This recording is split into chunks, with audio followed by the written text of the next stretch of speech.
We think of NATO as a purely defensive alliance.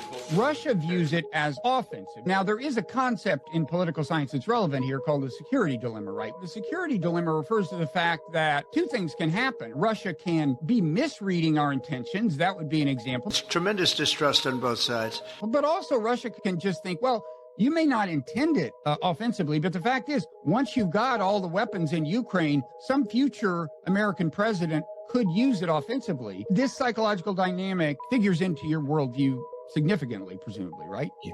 But just to be clear here, there are two dimensions to the security dilemma. One is that you cannot know whether weapons are offensive or defensive in nature. So in other words, when the Chinese today build up their military forces, they say these are defensive weapons and we're building these weapons to protect ourselves. But from our perspective, they can be used for offensive weapons.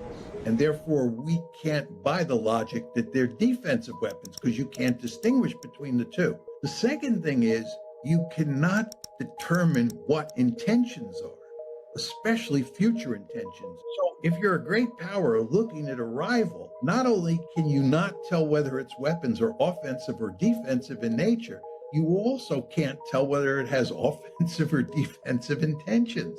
So what you do in that situation is you assume worst case, and everybody does that.